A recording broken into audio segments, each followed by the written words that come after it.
कैसे हुआ श्री वेद व्यास का जन्म? क्यों एक ऋषि हुए थे सत्यवती पर आसक्त? संबंध बनाने से पहले सत्यवती ने उनके सामने रखी कौन सी शर्तें? कैसे जन्म होते ही बड़े हो गए श्री वेद व्यास? जानेंगे आज हम ये सारी बात। महाभारत के अनुसार सत्यवती एक मछुआरे की दत्तक पुत्री थी।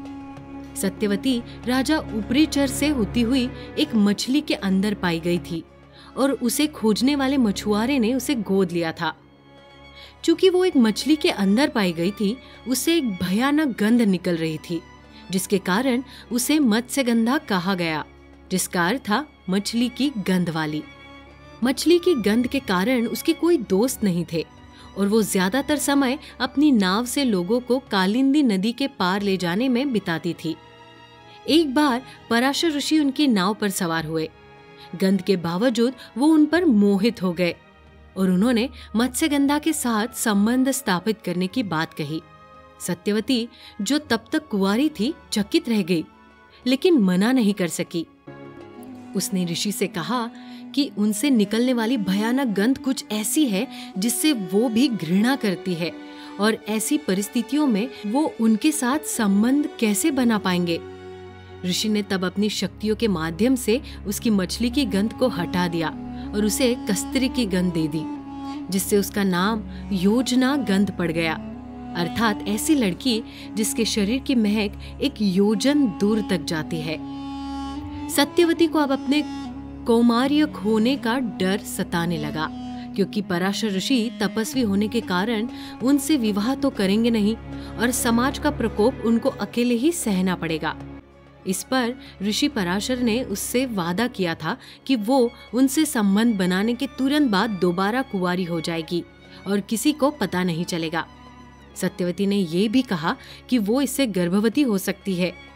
ऐसे में वो कैसे एक बच्चे के साथ दुनिया का सामना करेगी?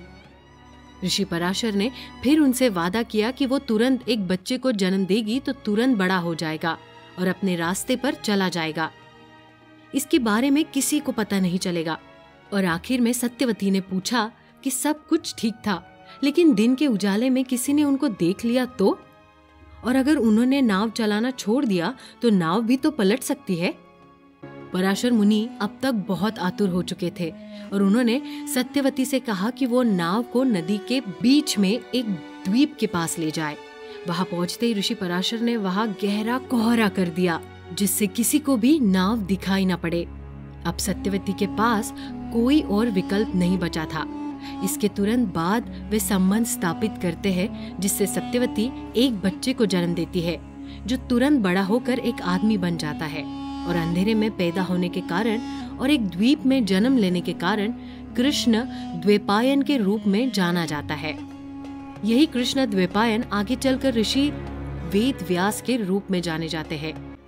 व्यास ऋषि पराशर के साथ चले जाते हैं और सत्यवती घर वापस चली जाती है।